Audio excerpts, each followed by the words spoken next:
गोष्टीचं नाव आहे गणपती बाप्पाची पृथ्वीची प्रदक्षिणा. एकदा काय झालं, कैलास पर्वतावर भगवान शंकर आणि माता पार्वती बसले होते. आजूबाजूलाच कार्तिक स्वामी आणि आपले गणपती बाप्पा, ते दोघं भाऊ भाऊ की नाही, तर ते दोघं खेळत होते. खेळता खेळता त्यांच्यात भांडण सुरू झालं, काहीतरी छोट्या कारणाने. ते दोघे ते भांडण घेऊन भगवान शंकर आणि माता पार्वती यांच्याकडे आले.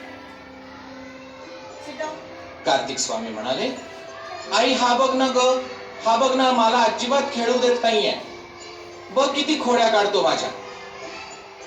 त्याच्यावर गणपती बाप्पा म्हणाले, अगं नाही ग आई, हा दादाच माझ्यावर कुरघोडी करतो, सारखं मला हे कर ते कर, हे कर ते कर असं सारखं सांगतो, मला नीट खेळूच देत नाही अजिबात.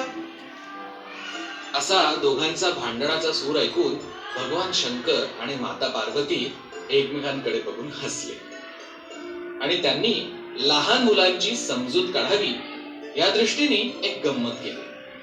त्यांनी दोघांना सांगितलं, हे बघा, आता तुमच्या दोघांपैकी कोणी खोडी काढली आणि कोणी नाही हे आपण ठरवू शकत नाही, पण आम्ही तुम्हाला एक दुसरा खेळ देतो, बघूया कोणाला जमतोय ते.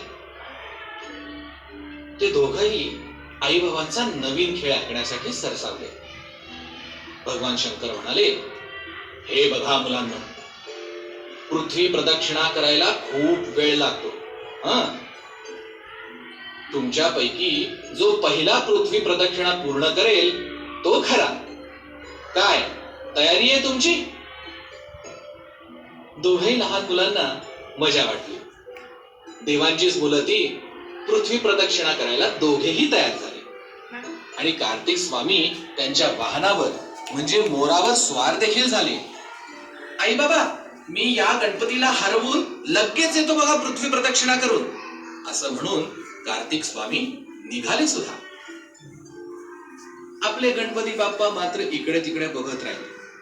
त्यांचं वाहन कुठलं, तर छोटूसा इटुकला आपला उंदीर मामा. गणपती बाप्पानी त्या उंदीर मामाकडे बघितलं आणि त्यांना वाटलं, आता ह्या उंदरावर बसून कशी काय बाबा प्रदक्षिणा करणार आपण, म्हणून त्यांनी युक्ती शोधायला सुरुवात केली आणि त्यांना एकदम नामी युक्ती सापडली.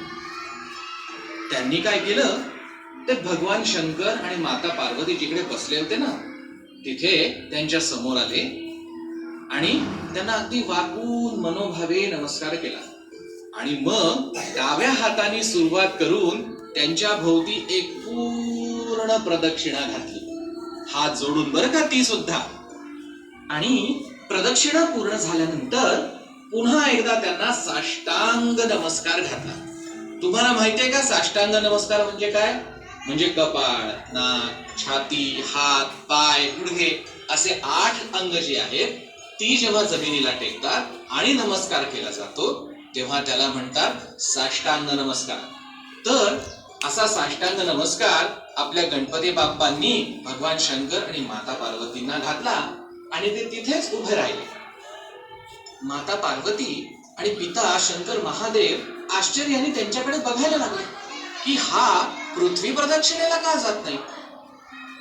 पण गणपती बाप्पा मात्र आपल्या त्या इटुकल्या उन्नाशी खेळत तिथेच उभे राहिले.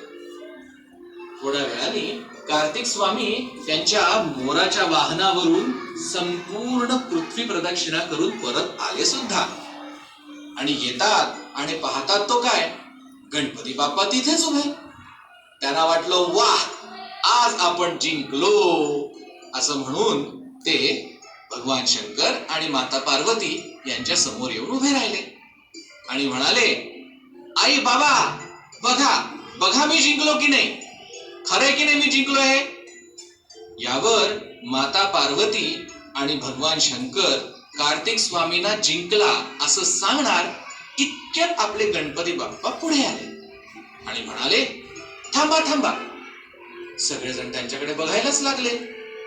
तर त्याच्यावर ते काय म्हणाले, खरा तर जिंकलो मीच आहे, दादा जिंकलाच नाही. सगळ्यांना आश्चर्य वाटलं. ते त्या गणपती बाप्पाकडे बघायला लागले. गणपती बाप्पा म्हणाले, हे बघ दादा, असं म्हटलं जातं की नाही की आई वडिलांच्या चरणाशी संपूर्ण विश्व असतं. म्हणजे मी जर आई बाबांना प्रदक्षिणा घातली तर पृथ्वीलाच काय, मी पूर्ण विश्वाला प्रदक्षिणा घातल्यासारखी होईल की नाही? कार्तिक स्वामी याच्यावर निरुत्तर झाले आणि ते आपल्या आई बाबांकडे बघायला लागले. शंकर भगवान आणि पार्वती माता यांनी एकमेकांच्याकडे समाधानाने बघितलं आणि मान्य केलं की हो, गणपती बाप्पाची जी युक्ती आहे ती बरोबर आहे. आई वडिलांच्या चरणापाशी संपूर्ण विश्व असतं आणि म्हणून आई वडिलांचा आदर करायचा असतो. आणि खरंच आहे ते, आई वडिलांच्या पायापाशी संपूर्ण विश्व असतं.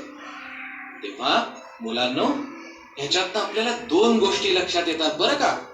एक म्हणजे कुठल्याही प्रसंगामध्ये आपली बुद्धी आणि आपली युक्ती नेहमी तयार पाहिजे. आणि दुसरी महत्वाची गोष्ट म्हणजे आपण आपल्या आई वडिलांना पूर्ण मान दिला पाहिजे. कारण आई वडिलांच्या पायापाशी पूर्ण विश्व सामावलेलं असतं.